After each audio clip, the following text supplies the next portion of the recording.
Israel হবে এই বিশ্বের নেতৃস্থানীয় রাষ্ট্র, এটাতে কোনো ডাউট নাই, সে হবেই এবং অলরেডি সে হয়ে গেছে।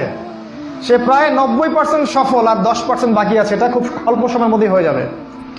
কারণ আমাদের দুর্বলতা আছে যে আমরা যে আপোষে কাদা ছোটাছুটিতে ব্যস্ত ছিলাম, আমরা হালুয়া রুটি খাচ্ছিলাম, এই সময়টুকুর মধ্যে ও প্রচন্ড শক্তিশালী হয়ে গেছে।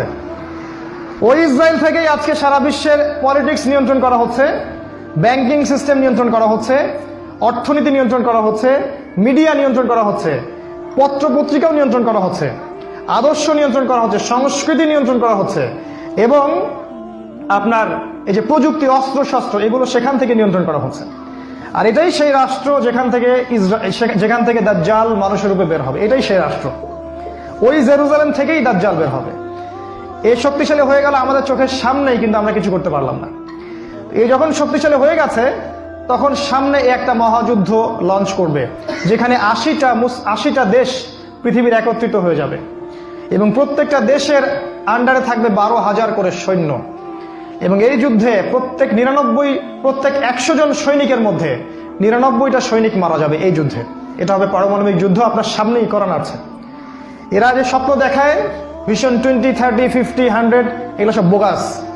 এতদিন পর্যন্ত এই ওয়ার্ল্ড আর সার্ভাইভ করবে বলে আমরা মনে করি না। আল্লাহু আ'লাম বিসওয়াব, আল্লাহ পাক ভালো জানেন। আমাদের রিসার্চ হচ্ছে এতদিন পর্যন্ত ওয়ার্ল্ড সার্ভাইভ নাও করতে পারে, না করার সম্ভাবনা 95%।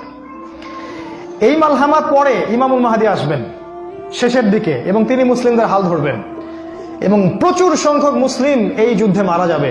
প্রচুর সংখ্যক, প্রচুর, তাদের সংখ্যা অগণিত। কিছু মুসলিম যুদ্ধের মাঠ থেকে পালিয়ে যাবে, যাদেরকে আল্লাহ পাক মাফ করবেন না, আর অল্প কিছু মুসলিম বাকি থাকবেন, যাদের হাতে আল্লাহ রাব্বুল আলামিন এই যুদ্ধের শেষের দিকে গিয়ে বিজয় দান করবেন ইনশাআল্লাহ। এবং আমাদের খোরাসান থেকেও একটা বাহিনী যাবে, যারা জেরুজালেম পর্যন্ত পৌঁছে যাবে, ইমামুল মাহদীর সাথে যোগ দিবে। পৃথিবীর কোনো শক্তি, নবীজি বলেছেন, পৃথিবীর কোনো শক্তি তাদের পথে বাধা হয়ে দাঁড়াতে পারবে না। তিনি বলেছেন, তোমরা যদি হামাগুড়ি দিয়ে হয় বা বরফের উপর স্ক্রল করেও হয়, তোমরা যদি ওদেরকে পেয়ে যাও তাহলে তাদের সাথে যুক্ত হইও। এটা নসিহত নবী সাল্লাল্লাহু আলাইহি ওয়াসাল্লামের। এটা আসবে সামনের এই সময়টা। এই মালহামার পরে যখন মুসলিমরা আবারও বিজয়ের আসনে আসবে, তখন মুসলিমরা জয় করবে কনস্ট্যান্টিনোপল বা তুরস্কের ইস্তাম্বুল। এটা এখন নেটোর হাতে চলে গেছে, এটা আবারও মুসলিমদের হাতে চলে আসবে। তারপর ঘোষণা করা হবে যে মাসিহুদ দাজ্জাল মানুষের রূপে বের হয়েছে। কোথায়? ওই জেরুজালেমে। তখন মুসলিমরা সেখানে ছুটবে। দাজ্জালের বাহিনীর সাথে মুসলিমদের ব্যাপক ফাইট